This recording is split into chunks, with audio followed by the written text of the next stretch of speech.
Good morning. Hello. It's now 10:29 a.m. on March 16th. Yes.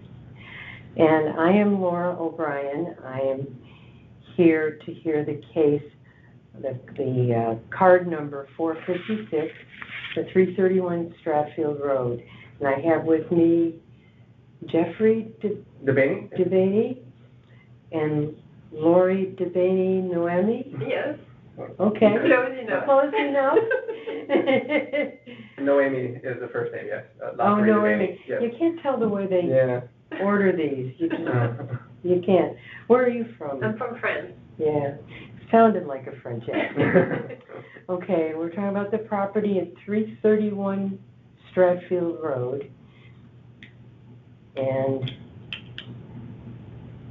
you are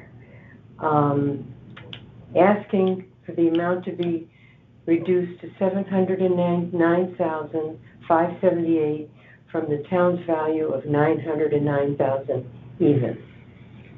Okay. And now I have to swear you in. Mm-hmm. Do you solemnly swear that the information you shall give concerning the assessment appeal now in question shall be the truth, the whole truth, and nothing but the truth, so help you God? We do. Okay, and you both must sign. There's a line here and here. We're going to have to borrow your precious pen now. I go at the top. Sure. Yep.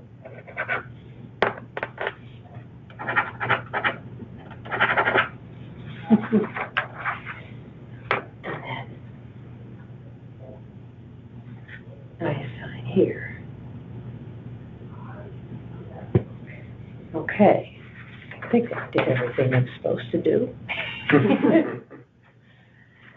Just not in good shape this morning because it's all changed at the last minute. No worries on our end. I circled you guys. So there's a mistake. I'm filling in for somebody else. Okay.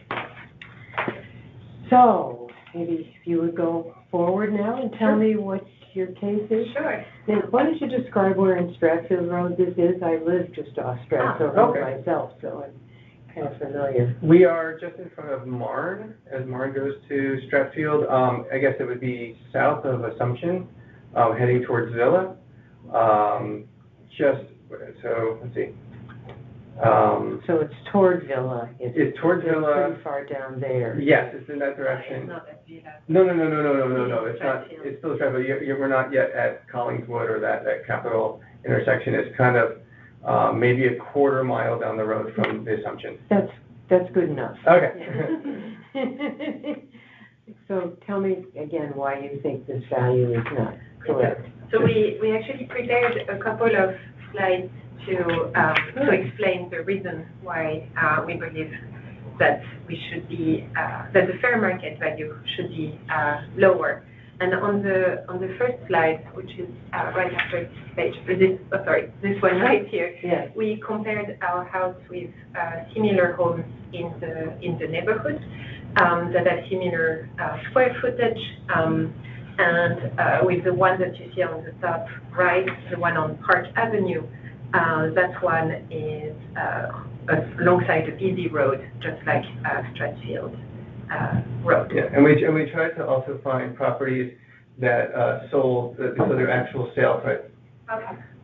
Sale prices from around October of 2025, so that to make sure that they were contemporary pricing. So you have 4 comps, right? Mm-hmm. Yes.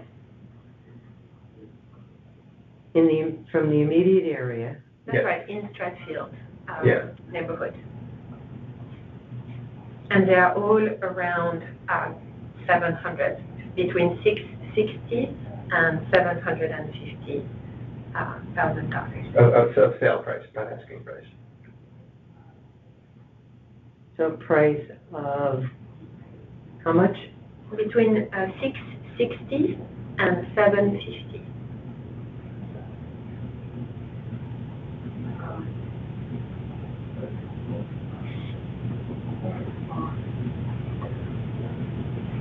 I I'm having trouble writing with this low seat. I can't see what I'm doing.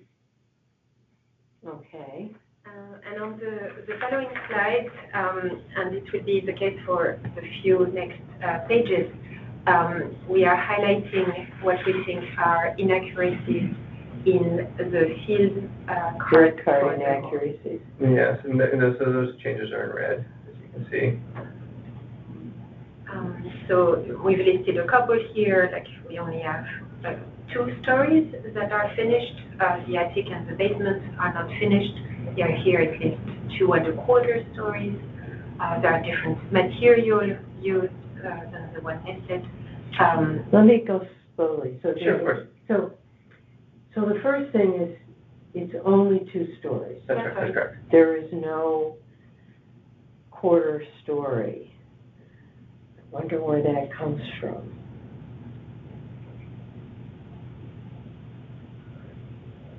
Do you have any idea? No, we don't. We've been trying to do some history on the house, and we can't figure out where that. There's no attic finished. No, not at all. There's no finished basement. No, definitely not.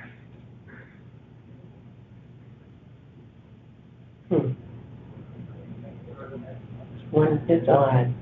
Why the field card would have stuck that in. Okay. And the main point here is the number of rooms that we also are not sure is accurate. We think that one of the rooms that is under a sloped roof has very little space where you can actually stand straight in that room. So one bedroom, I put in quotes, has sloped roof. With under 50% of the room's floor area is 7 feet or higher. So we looked at the Connecticut Building Code, and they said that basically in that calculation that wouldn't be considered a livable space, because less than 50% of the room is 7 feet or higher, and it goes down to below 3 feet in that slope. So it's a pretty significant. And we have photos. This is photos we can share. Okay. Just making a note. Is there a closet in that room? No, there is a closet. There's a closet. It's actually, unfortunately, the closet in the part is in the tallest. It cuts into the closet itself cuts into the 7 feet area, which we can show you right here. Actually, you can't really see it, but the closet is right here, where you can actually stand, but you can't stand down and this here. is about 3 feet or so, 3.5 feet of distance here, and then a long slope, and then you have about 2.5 feet of wall here. Does the closet have a door? The closet does have a door, What's that? This is a window. Yeah, it's about 3 feet. Where is the closet? Right, it's hard to see. It's right here. The handle you see is the handle of the closet. Is the door? No. So the closet is over, That's right. over here? Mm-hmm. Okay. Excuse me.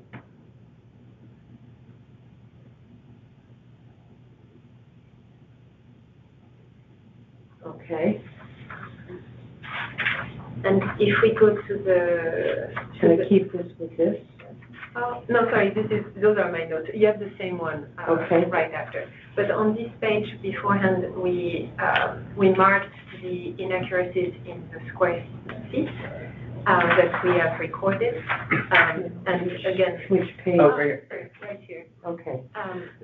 We wanted to highlight the general square feet being excessive from what the reality is, as well as those 2 spaces that we just looked at on the photos, the one under the slanted roof, which has very little floor space with that you can actually stand in, tall ceiling. So which one? It's those 2 spaces here and here, above the garage. this one here. No, but the sloped roof one, Yes, Yes, it's under it's on both sides. SHS and EAF. Those two SHS, have a sloped roof. so that's got sloped, Yes, and the one below as well. and That one one right below there. it as well? Yeah, the E, yeah. Yeah, Slopes, it's really a ceiling, yeah, Yes. okay. And then, what else did you want to point out on this page? Just a general square feet of living area is much smaller than what is recorded here. Okay, And on the following page, there are the pictures we were just looking at. So one of them is showing on the one side of the house here. This first picture, which is this room is a closet, but to enter that room you need to duck because as yeah, if you can see, yeah, this room is a, what did you say? A closet. It's a closet, but it is counted as livable space in the original calculation. But you need to. Yeah, you can't stand in it. And we're not tall people, and we can't stand in it. And you can clearly see it on this picture.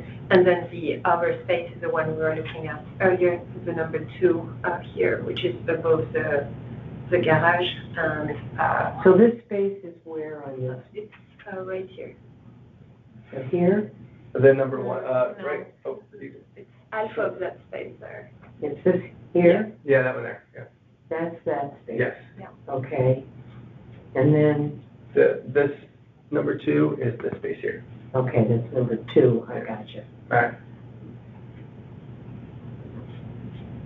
okay. And then on the following slide, we wanted to highlight the building conditions. So the house has leaking windows, the slabs, leaking windows and doors.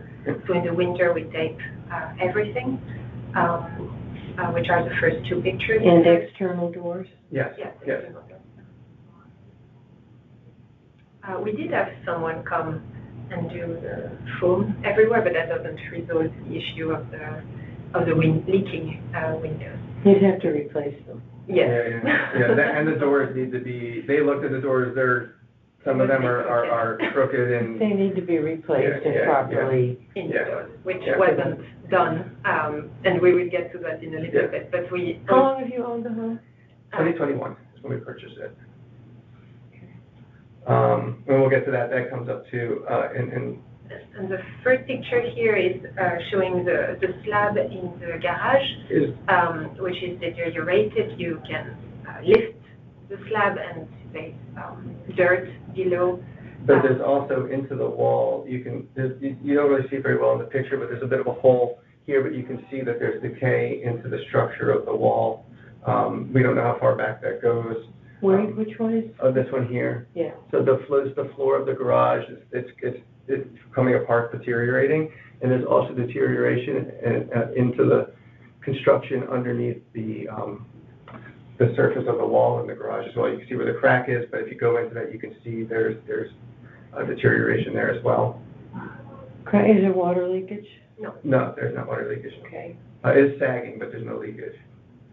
The next picture is showing issues on the ceiling where you can see there is a clear. I'm just going to, this is in the garage. Garage, that's correct. Okay. That's kitchen. But similar situation is running as a line through the house. And we thought it was a cosmetic issue, and we fixed it. We had someone come in and they plastered and said, oh, you just need the seam, you need to plaster it, and then we spent a lot of money. 3 weeks later, it's back. It's back. So there's a structural issue that's happening throughout the house in the ceilings. And this is, we wanted to highlight all of those issues that are important to have in mind when we look at in 2020. Hang on a second, I'm just going to make a repair did not work on the kitchen ceiling. That's right. Did not remedy, I'm going to say. Yeah. Okay, yeah. And this is important to have in mind when we are questioning the remodeling that our house had in 2020. So prior to purchasing the house, there was a remodeling that we think is clearly overstated, yet resulted in a 27% increase in our assessed value back in 2022. I think that's what we say. Yeah. The prior owner did some remodeling? Yes. But we clearly see. But we clearly don't think whatever he said he was going to do, I don't know what permits he had for the town, whatever he said, we got a 27% tax increase in 2022 based off of that work that was done. Tax but you can increase see or assessed value? both. Well, no, they're not the same. You can see we have it here in the next. I think your slide is going to be bigger. Yeah, there you go. Here, the property taxes, the increase here, and the tax assessment increase here. The assessed value went up. The tax assessment can go up because of a mill rate change. Yes, So they're not the same. Yeah. This is, and we're talking about assessment. Yes. Yeah, so that went up 27%. However, other houses that were purchased at the same time as ours did not go up that same. But we were a bit naive, and we thought that when you buy your house, your taxes just go up. We didn't know it's our first home. go up to the value you purchased your house at, which seemed to make sense at the time, but now we realize was not. You should have challenged it back then. I know, but we did didn't not know. We thought you buy your house, it's that's what happens. That's what your taxes apparently are. not. But Yeah. anyway, our problem. But we now have compared to other houses, and we don't think that increase at the time was fair. Then when we were looking at those taxes, like the sheet you have in front of you, if we were to consider... Just trying to,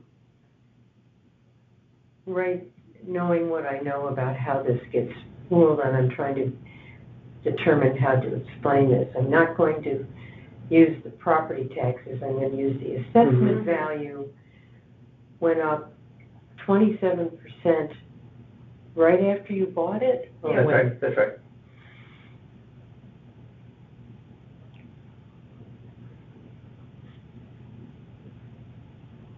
Increased 27% right after purchase in what year? 2021 is when we purchased it. Yeah. And you think it went up because the prior owner had done some renovations? Yes. That's what when we learned about this from our bank, who deals with our escrow, and when they said, "Oh, you need to put more money in," and we're like, "What are you talking about? We have no idea what you're talking about." And he says, "Oh, well, because he said we talked to the township, and he said because there were renovations done to your home that that we need to put additional." That's how we learned of it. So that's the most knowledge that we have of this. Okay. Because when we look at the assessed value, when the property was assessed 5 years ago, it was assessed at $361,000. What year was that? 5 years ago. So 2020. 2021. Because 2021. 2021 assessment was $361,000. And then,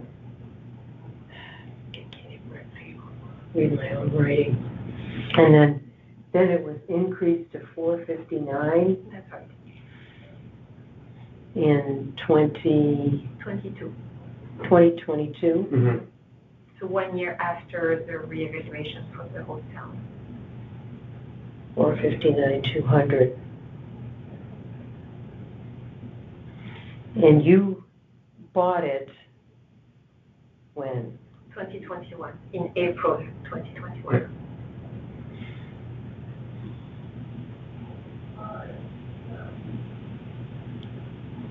So the assessment increased right after you bought it, basically. Although we did not do any work to the house. Yeah, You what? we had not done any renovation of the house. Yeah. But the prior owner That's right. had. So that makes sense. It's just, it's pretty clear that these renovations weren't that successful. Exactly. Or in some cases, we don't even think they were done, in the sense that in the property card, it says we have a modern kitchen, but our kitchen has not been touched probably about 35 years. Okay, let me write that down.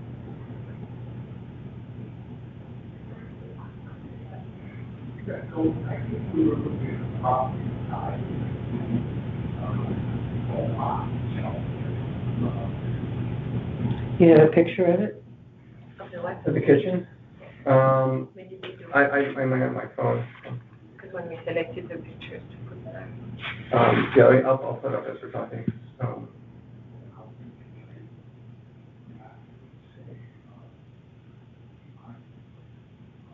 We did that in February. Would you have sent them to me? Maybe it's not, let's see.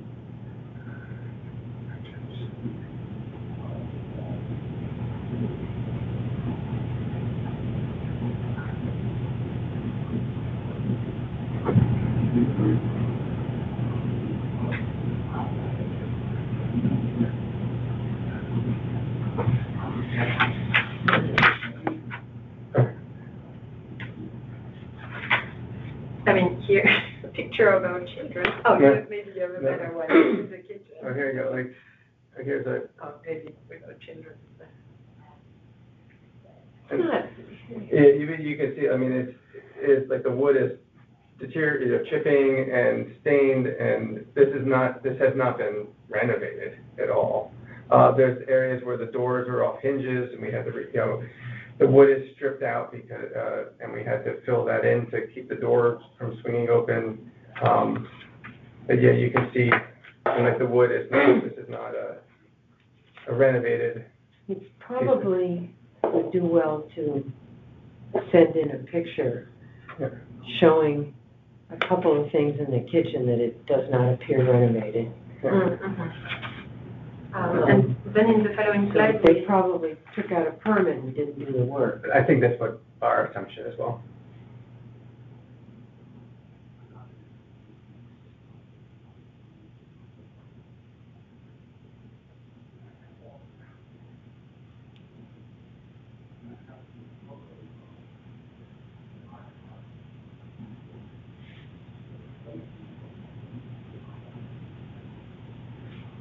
Maybe they took out the permits and then decided it was too much trouble, let's sell it. That's because of the time of, the housing boom at that time, I think they were assuming like, what, we don't need to do the work. We can just sell it as it is and people are gonna take it. and we did. Yeah. And that wasn't a wrong decision. No, I don't think so. No, but It's just, you needed to challenge it at that time. I know. And that's water over the dam at this point. Exactly. We were first time Yeah. home buyer. We don't Right. really know what we were doing. Okay. But in the next page, we are comparing the unit cost associated with the area of our house compared to our neighbor's house, and we saw that it's 9% higher in our case. Your house is? Yeah, our house is like the first floor is 9% higher, the garage is 9% higher, and we don't think that is justified. And the other thing that we are challenging here is also the depreciation percentage. Both houses, our house and their house, has been built around the same time, so it's about 100 years old, or a bit more than 100 years old, and their depreciation is at 55, while ours is at 32%. And we believe the reason is probably because of this remodeling, which we think is overstated. very much overstated. Hmm. So on the slide after this, we Just trying to make a note. I'm new to this whole process. Mhm. I know a lot, but I don't know everything I should know. But so our house is at the top of the page. I know. Yeah, and they compared to compared to 369, Mhm.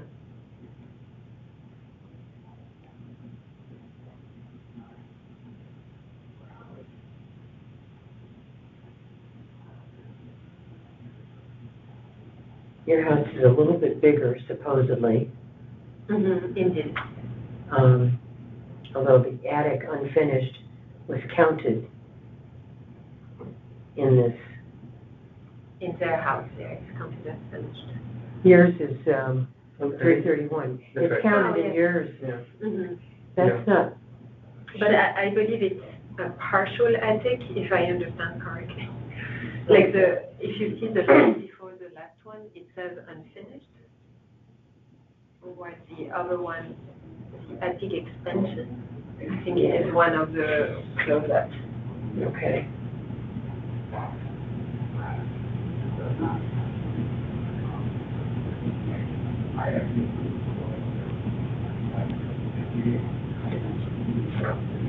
So you would give your home a 452,000? Well, if you go to the next slide, we actually listed our proposed revisions in terms of square feet Mm-hmm. of living area and gross area, as well as the unit cost, where we put a 9% reduction.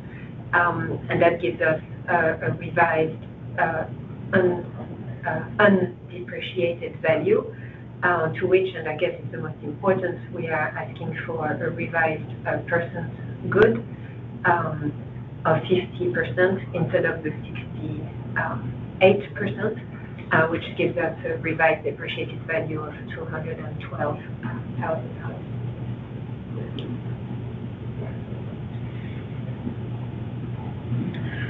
So suggest percent good of 50%. 50% versus 68%. card. Yeah. Card said 68.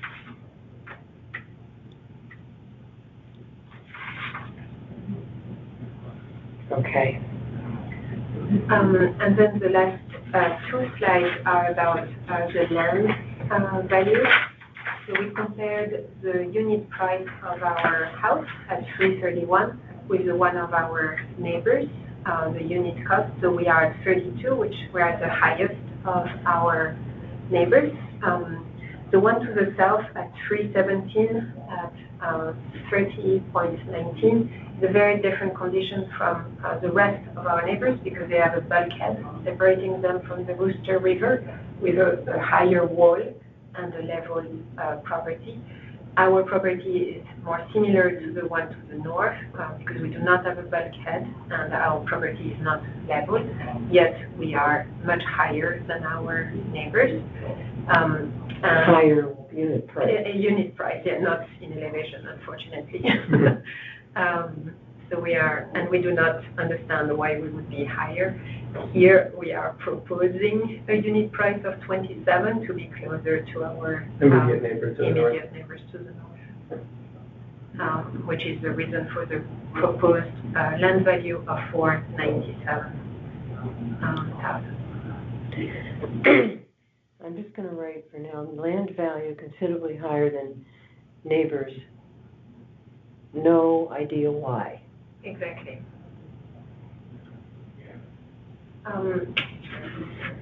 And we listed on the last slide the reason why we believe this is too high for the land value, because we're on Stratfield, where there is a high traffic with lots of cars, more than 11. The other homes have that too. Exactly, but yes, we are. Yeah, we're higher. Yeah. Even higher value. Right. Yeah. Well, we have the same condition. Yeah, we have That's the going highest. back to the same statement that I just Exactly. made. Right. It's Exactly. not a new. No. No, just reinforcing. Yeah. Yeah. So we are alongside the Wooster River, so there is erosion at the river edge. Have you had any flooding? Yes, actually, you can see, that's our neighbor's shed that floated into our property one day. Just after we bought the house. Yeah, there was a storm and it picked up his shed, crashed it through our fence, and deposited it in our backyard. but nothing, no flooding to the house itself.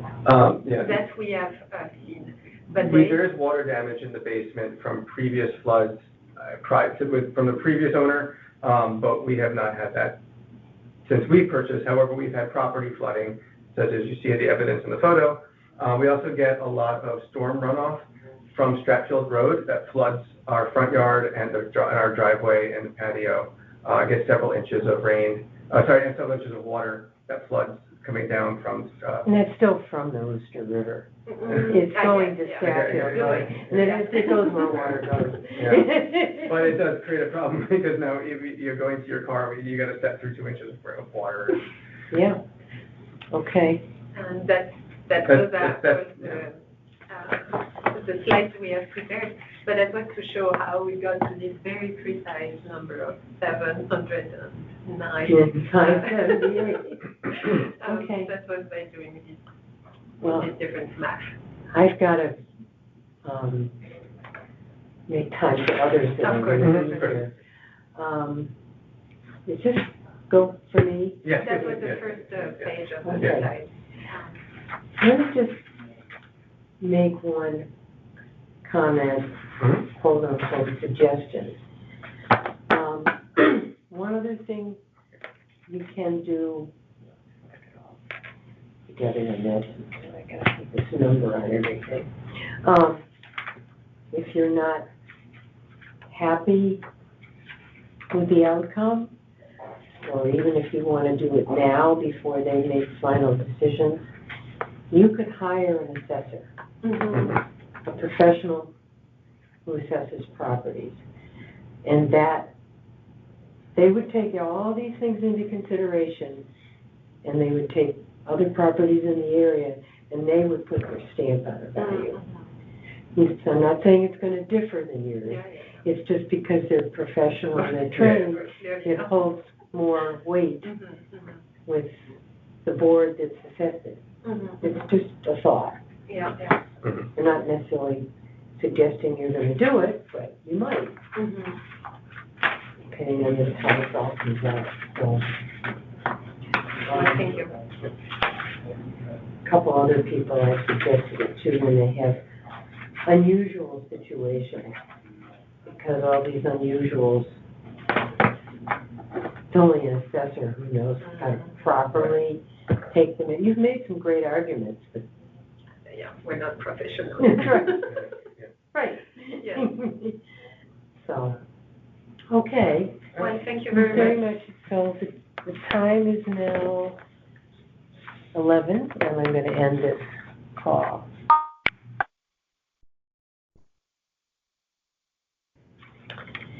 Good morning. I'm starting this recording for field card 661 at 11:05 a.m. And I'm Laura O'Brien. I'm here with Edward? Alan Keckwick. I don't see Alan's name on this. That might be a different, is that for a different property? I'm number 572, if that's I helpful. picked up the wrong. Yeah. Normally they're in the right order.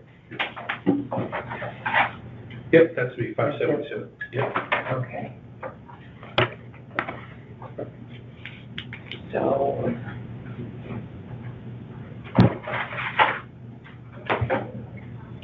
So this is field card 661. Yep, 572. Oh, no, 572. Yeah. Getting them confused. All right. And you are Alan Keckwick. Correct. Okay.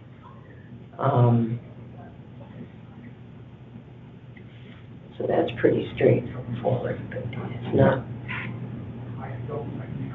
I came in for her. Laura, did you skip over 402 Saskville Hill?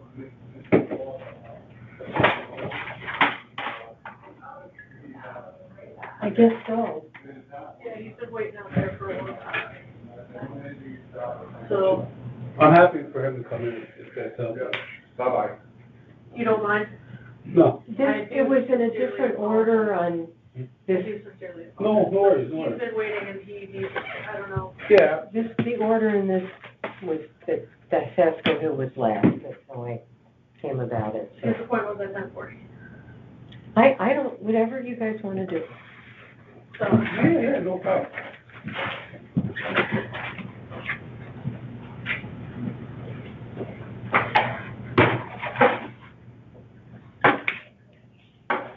We're ending this call, we're going back to a different property.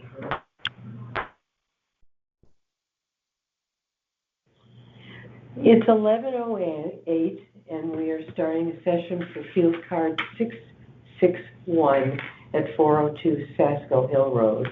I'm Laura O'Brien, who's hearing the claim, and the individual with me is Edward.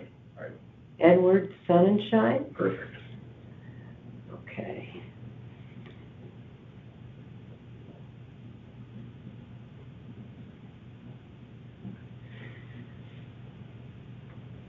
And today is the 16th of March. The next order of business is I'm going to swear you in. Do you solemnly swear that the information you shall give concerning the assessment appeal now in question shall be the truth, the whole truth, and nothing but the truth, so help you God? Yes. You sign there.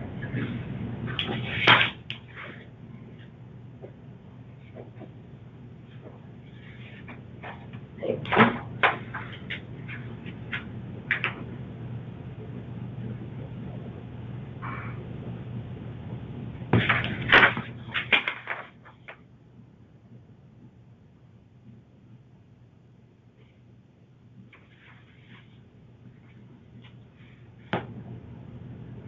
What time did I say it started? I didn't write it down.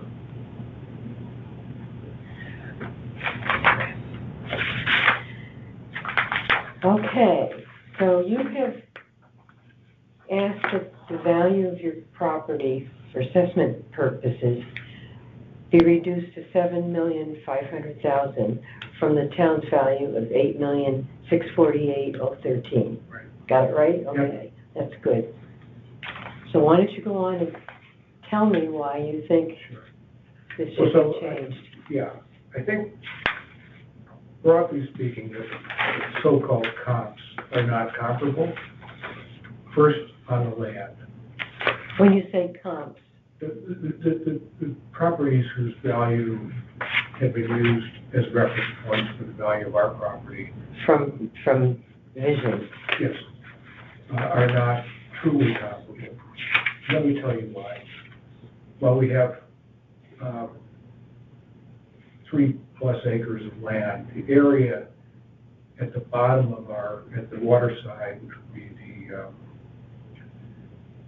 west side of our property, is completely unusable. If you look at a GIS map, or GSI, I don't know what it is, of the GIS, the town of Fairfield, you'll see that the whole bottom portion is flood zone. Below that is not really a water view, it's a mud view. It's a tidal-based tidal land that at low tide is just a view of really a slick of mud. And so it's nothing as good as people who have properties which were the basis for many of these comps that are sitting on the golf course. They're not down to the water, to be sure, but they have a far better view. They have a view of both, in many cases, both Southport Harbor and 12 Island South. We have a view solely of... Hang on a second. Yep. They have better views of the golf course and Long Island Sound? No, Southport Harbor Of Southport Harbor. and Long Island Sound.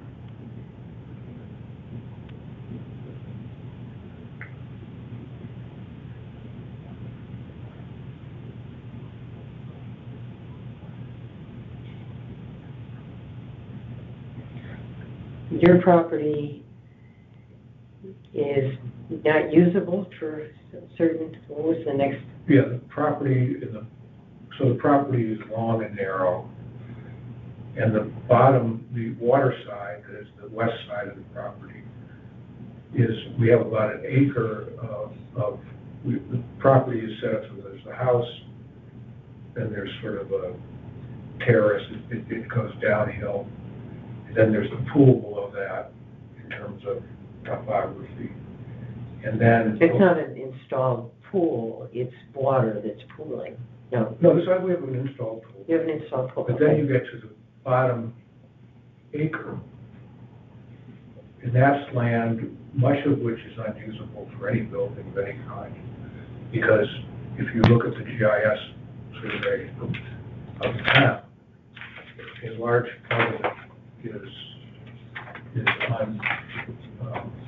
I didn't put that out, but a large part of it is flood zone to begin with.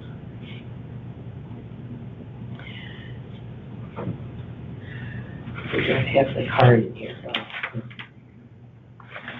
I could look it up on my computer, but I didn't.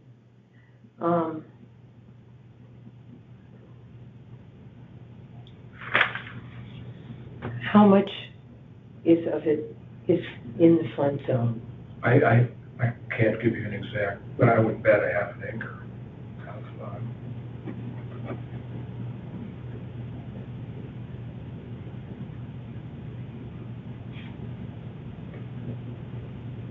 And does it flood? Yes. Not in any serious way, but it's high tide. Yeah. Floods at high tide? Yeah. Or it can. I don't go down there, so I don't know. Certainly. No, I need to put something on. Yeah, I'm sure it definitely floods to some degree.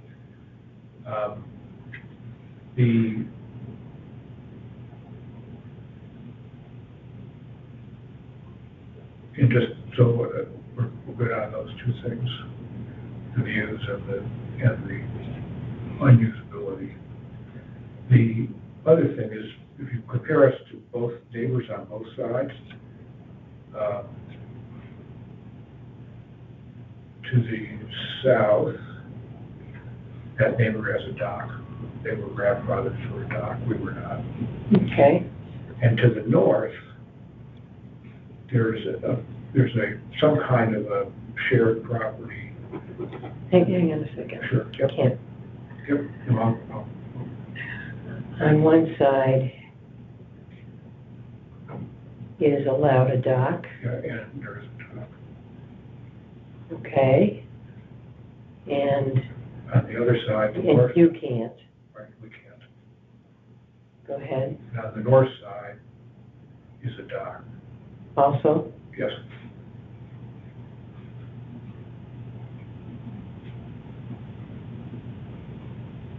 And that dock is on land shared by the house next to us and the two other houses to the north of that. Somehow there was a shared. Well, there's a card here. It's shared with other homes, but not yours. Right. Shared with other homes to the north. So the one just to the north of us, I don't know the addresses, but plus the two consecutively to the north of that share a dock. So their properties look smaller, but functionally they're the same because we can't use that bottom part anyway. And they're better because they all have access to a dock. The one to our south has more land, I'm sure, or the same, and a dock, which we cannot put in.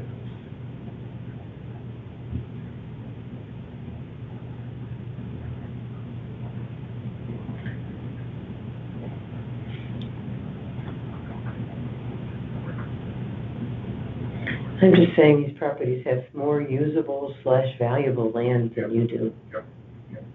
I'm just Yep. summarizing it. I can't write all this stuff The down. dock is important.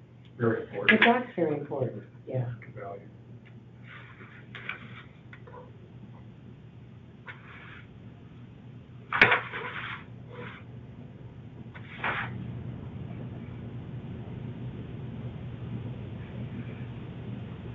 Okay, Let's turn to the house. yes, So, yeah, so the house is very outdated. Not outdated, outdated. okay, The garage barely fits one car. It's nominally a two-car garage, but it's so narrow, and also short. so it's coded as a two-car garage? I would think so. What does it say here?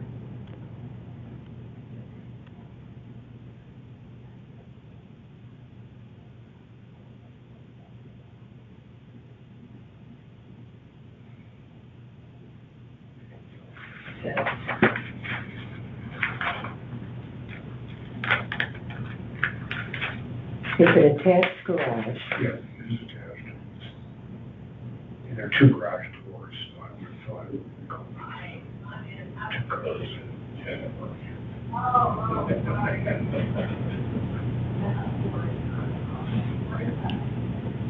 But only one car fits. And barely. So my wife has a Range Rover, but this would be true of any large SUV, which is what a lot of people in this area drive. Not me, but Yeah. Someone's going to buy this house would very much be put off. She can barely get hers in and out.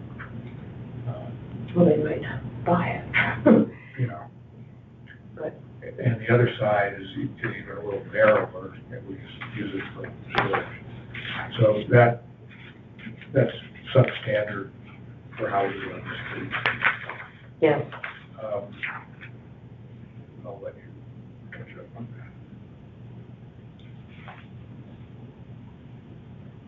anything else you want me to Yeah.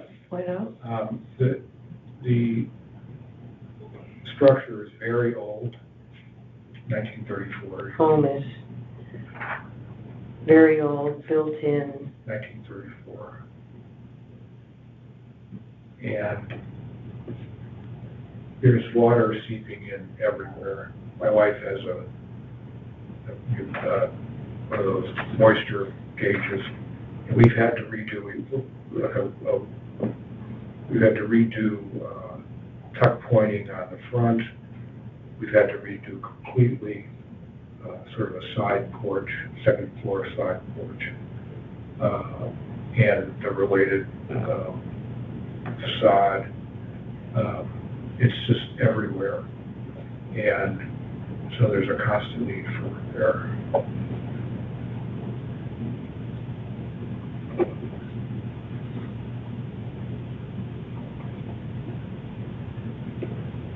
Okay, And then two more things. In terms of design, I've been in many of the homes on our side of the street, and they've all been renovated in a way that connects, as many modern, current families currently want, a kitchen that's connected to a family room, and so the parents can be in the kitchen and the kids are in the family room and they can keep an eye on them. And often the pool also is directly behind them. We have an old-fashioned house where there's a kitchen that's in the back, completely isolated, next to the dining room. There's no family room on that level at all. Probably no way to make one, unless you could sacrifice the dining room. And there's no, and there's a sort of basement family room, the lowest level, which I think is probably counted. I don't know if the low level. the basement level? Basement level is at grade, so it might be counted in our square feet, but it is very much a basement, other than one room, which is, yeah.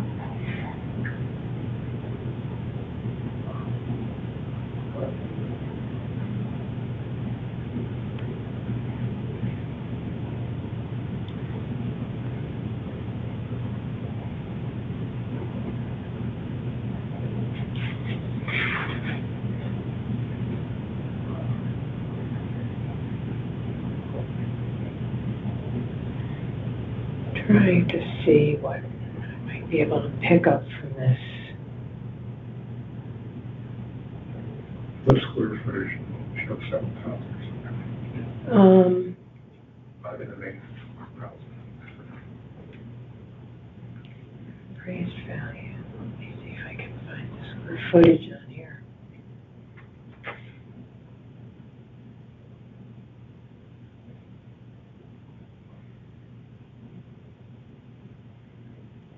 Assessed, right.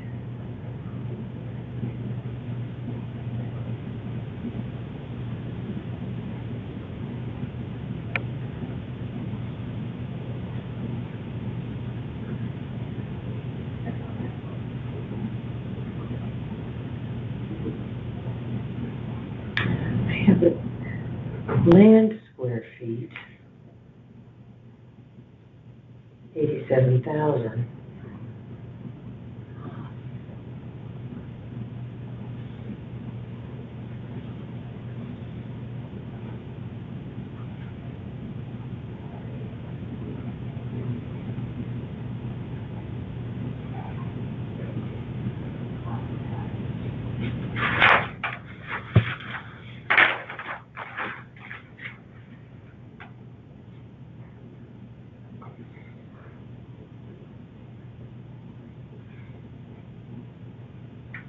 Here we go.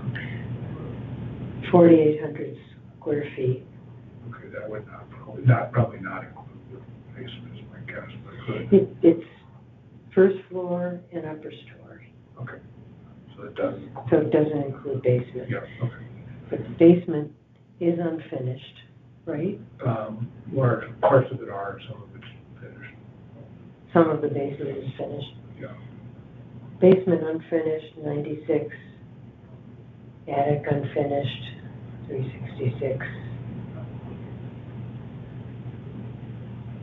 Unfinished raised basement, 768. That's probably what our family. So that's not getting a lot of Yeah, value. right. That's right. Yeah. So that's not really worth I don't think that's one. planning or, Yeah, mentioning. Okay. My point is that if you look at large houses in this area, including on our side of that street, there is this very standard, what more contemporarily built or remodeled pattern of a kitchen that opens, which looks into a family room and casual dining area. And sometimes, often, right in the pool, so the kids are in the pool. They aren't going to view them. You do have a pool. We do have a pool, but no one can see it. It's 2 levels down and completely invisible From the home. from the kitchen. And it's so far below, it's below what's called there the first floor is probably, it's a huge drop. You go 1 story down to the grade, and then you go another, probably equivalent of story down to the pool level. So it's a very steep grade in the property overall. And so nobody would be comfortable having their kids in the pool unless they were down at the Pool is a considerable distance from the, house, yeah. With no visibility for safety purposes.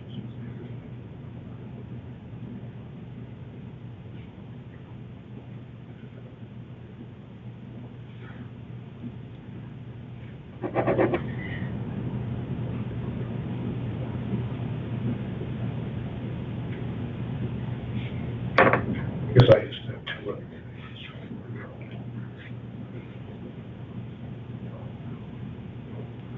okay. So the systems in the house was renovated in 1999 or 2000. Last renovation, 99/2000. Our prior owner.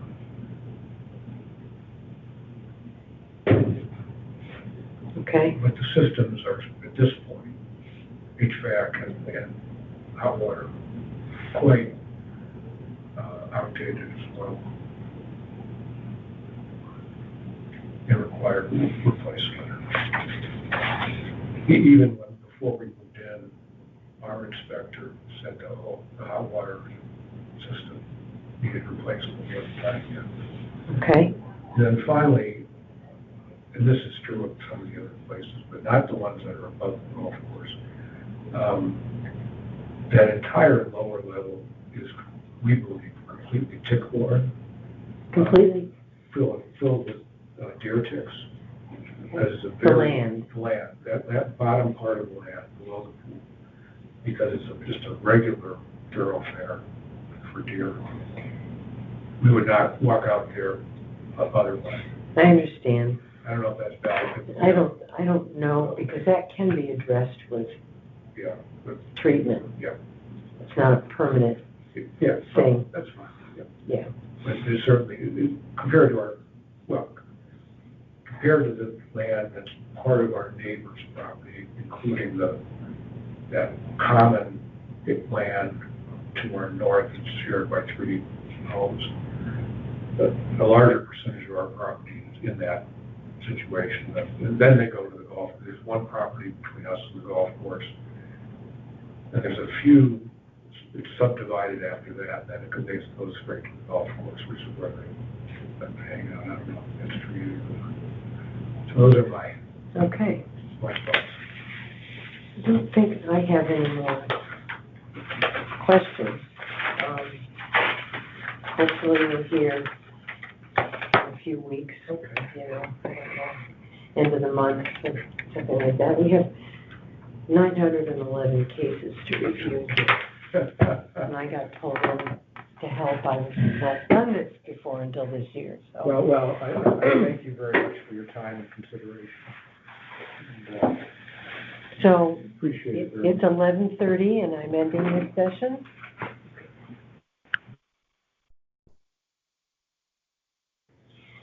So it's 11:32 and I'm here with Alan Kettwick. And I'm Laura O'Brien. This is field card 572. Alan is challenging the town's value of his property at 38 Welsh Terrace. The town values it at $885,800. He wants to reduce it to $667,923. Okay. Correct. Now I'm going to swear you in. Yes. Do you solemnly swear that the information you shall give concerning the assessment appeal now in question shall be the truth, the whole truth, and nothing but the truth, so help you God? Yes, I do. You would sign there. You can use your pen out Okay. there. Any All right. pen works. No, just. That's all. I'll take care of the rest.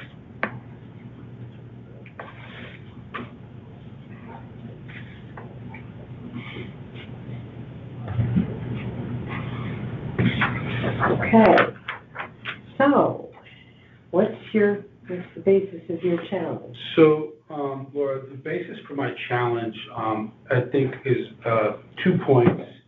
Number one, and the primary point, is the location of my property is in a flood zone, so flood zone B, and the more than 50% of the actual land, which actually, we take a quick step back. So 85% of the appraised number from the town was based on the land, right? Versus versus property improvement.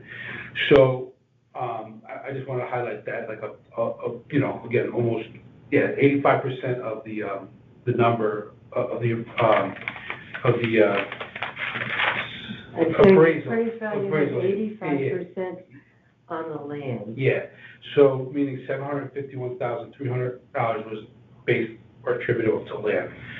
And what I'd like to point out is my property is, like I said, in a flood zone B. How much, 751, 300? 751300. Yeah.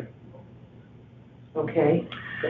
And so basically, my property is in a flood zone.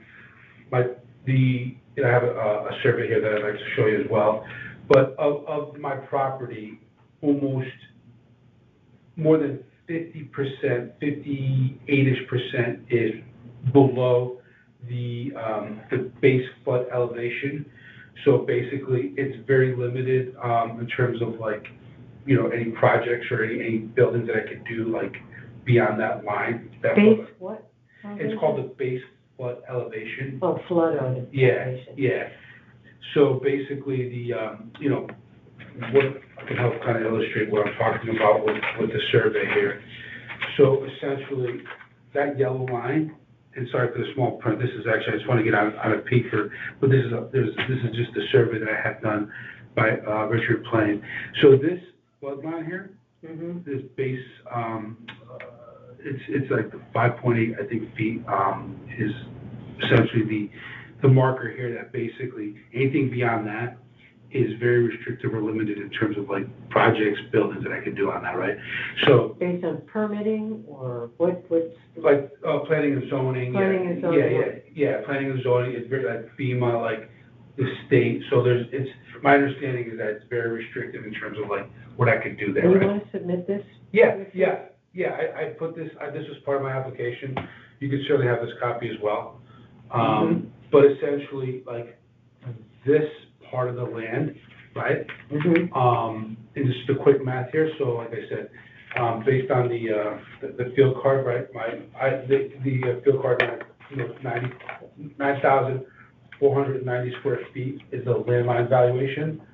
Based on the survey, approximately 4,000 square feet is at or above the base flood elevation, meaning that's where, my property is, and that's where, How much?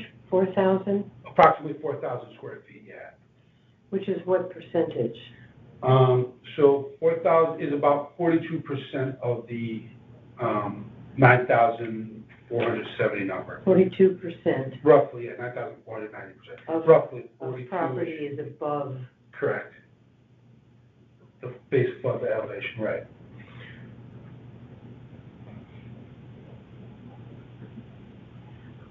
So what I'd like to appeal basically is the balance or the rest of the call, using approximate numbers, 58%, is very limited, restrictive in terms of what I could do, and is less valuable in my view.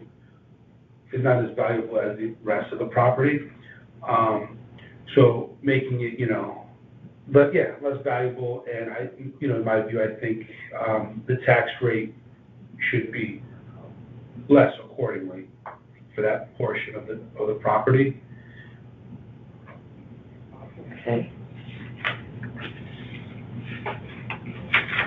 So that's the primary reason. So you really want to have that portion reduced in value, assessed value? Correct. Again, and the rationale being that it's,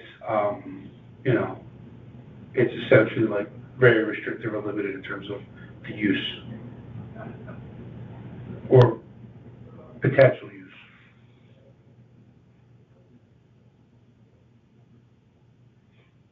How often does it flood? Thankfully, I have to, by my mortgage lender, I have to have flood insurance. I've thankfully never had to have any claims. But How many years have you been there? I've been there, I bought the house in 2001. Okay. So 25 years, coming up on 25 years, and I get, it'll pull, like, once we have like room for like an extended period, it'll pull the backyard. Pool? Yeah, it'll pull, like, I'll get a little pool in there, right? So the water will pull up, but I have a sump pump and thankfully no issues in my basement. It's an unfinished basement, but yeah, I've never had any flood claims. Good, good news, but it is, you can see like right here, I'm against right against the tidal wetlands here. Ash Creek, no, sorry, what is that called? It's not Ash Creek. It's, well, it's right, I'm on Welch, it's right behind me is, I'm not sure exactly what the name of it is, I forget. But it is like the tidal wetlands area there. So what you get isn't flooding, but it gets swampy. Yeah, it's soft land. Yeah, Yeah, exactly. It's soft, it's definitely, wetter, it's softer. Like I said, if we get, rain for, any extended period of time, I'll get a large, accumulation of water in the back where it puddles up or like I said, it pulls up. So that's the primary reason why I wanted to appeal for a reduced appraisal on the land portion. And also, or as you can see, like in the survey, right, basically just another supportive data point around like the maximum building lot coverage, so it basically, in this table, you'll see that 30% is like what the maximum is. That basically, again, the figures are used on the existing figures used on the 4,000 square feet, not the 9,490. So it basically, it really shrinks down, what I could have in terms of. maximum building lot coverage is what, how much? I'm at 30 is my, minimum max allowed. My existing is at 48. So what's the difference between those two numbers? 18. But why are they different? Oh, sorry. The minimum max allowed by the town is 30. Okay. Okay, and this is just, I'm at 48%, and this is because I have this garage. This is, when I bought the house, I had the garage, so it was like just pre-existing.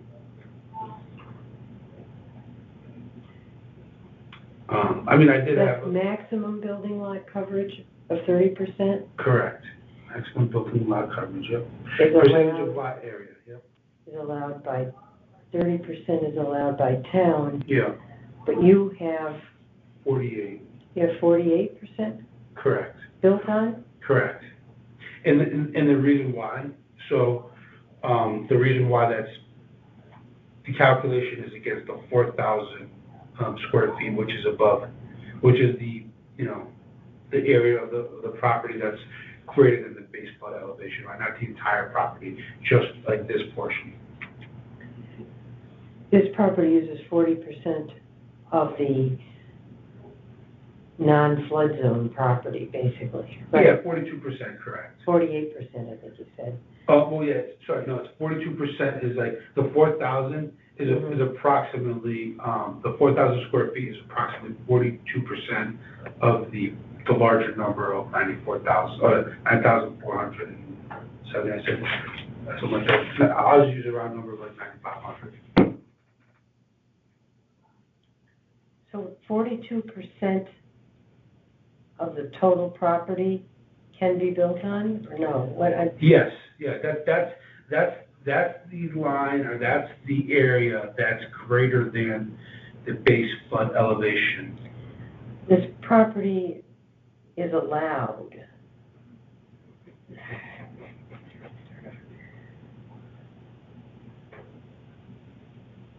Allowed to build on 42% Correct. of the land?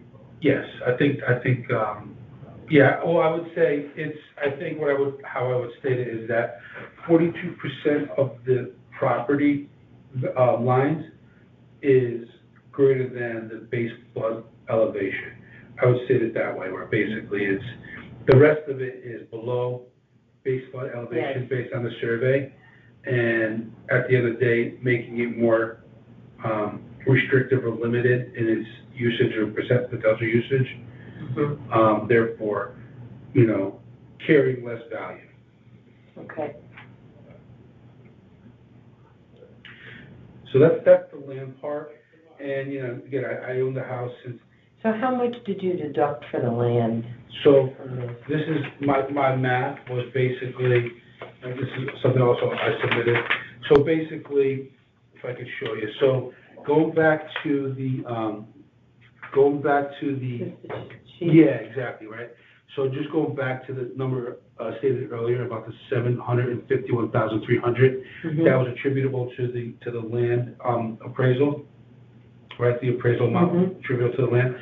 So I said, okay, I took that number, I said, okay, what's 42% of that, right? That's 315,546, right? Mm-hmm. Then I said, okay, what's the 58%, or this is greater than below the BFE, right?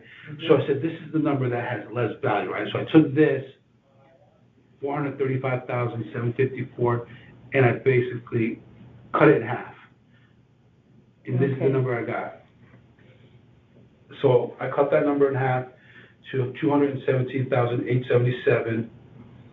So I added what's greater than, the 5.8, which is 315,546. Hang on a second, you Yeah. derive the land value by having the,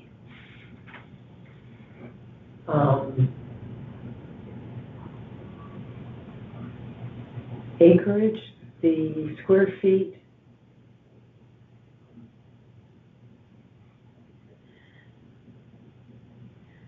So, Land above the base flood elevation. I'm trying to yeah. figure out how to write this. So I think this is my appeal, right? So this is the rationale for my appeal, right? Oh, there you go. So appeal to decrease valuation by 50% on the portion of land that is below 5.8 elevation or BFE. That is my, I guess, one-liner statement in terms of the land part.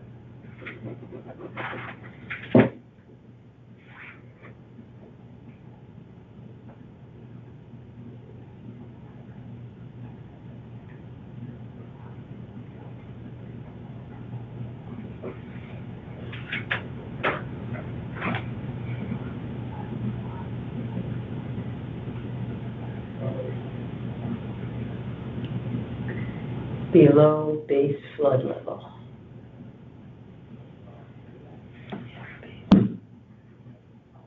Yeah, base flood elevation. Elevation. Yeah. Okay. So that's the land part, right? And then I just would add also, I've had no material improvements to my house. So there's nothing really that, that is like so new or, materially different in my house over the last, of course, we Say that painted. again, I just wanted to check my text in case Yeah. there was something I had to do. Go ahead. Yeah. So you've had no, So like the land part, we're okay on the land, right? Yeah. So talking about the actual building, right? So the actual house, I've had no significant or material improvements to the house in, since we renovated it back over 20 years ago. Of course, we painted, I've got, that doesn't count. yeah, like painting or like, a new bathroom vanity, whatever like that, but there's nothing structural or nothing, nothing new or material improvements. Yeah.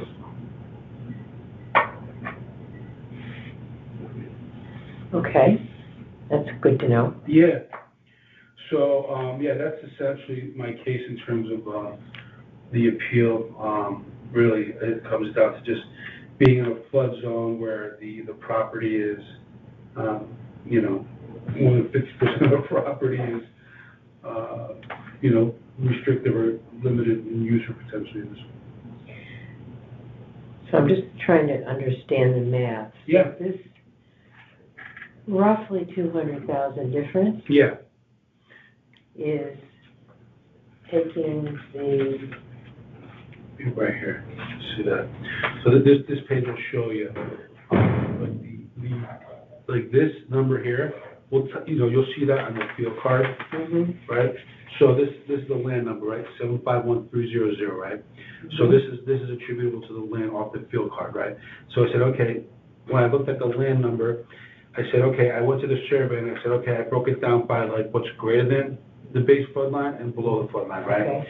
So this 58% of the, that's below the flood line, and this is greater than the flood line, right? So this number stays, right? So this number stays. I took this number and I took 50% of that and added it to this, and that's how I came up with the 667,923. okay. Okay. it makes sense, but it's not perfect. We're not in a perfect world here. Yeah, it's, but that was, I just wanted to be clear on like, why and how. Yeah.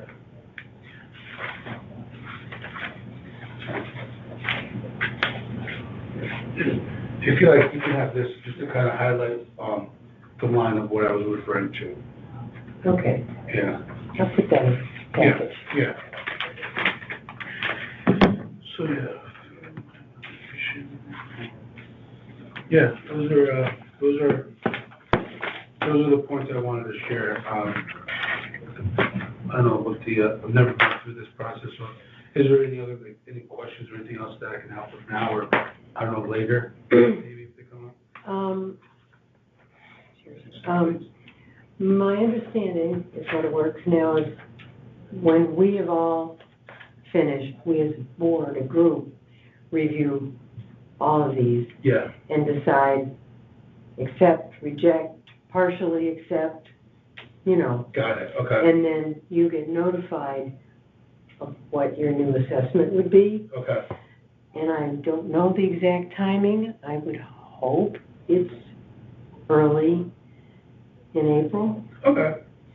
Yeah, I guess it doesn't kick in till, I'm not even sure, does the assessment kick in July? Is that when I think that's that's when right. it becomes effective, right? Because Yeah. they have to set the mill rate yet. Yeah, They haven't approved the budget yet. yeah. So, So there's some moving parts here, right? right. Right. Because Okay. the assessment doesn't determine the taxes. It's the assessment plus the The mill mill rate. rate, yes. Okay. And everybody's saying, oh, my assessment went up, my taxes. Doesn't mean your taxes are going up. Right, yeah. Yeah, we'll see what the mill rate shows, right? Yeah. Yeah. Okay. Yeah, so, thank you for the time today, Laura. Yeah, this is, what I got. Thank you for your patience. Yeah. I'm ending this call at 11:52.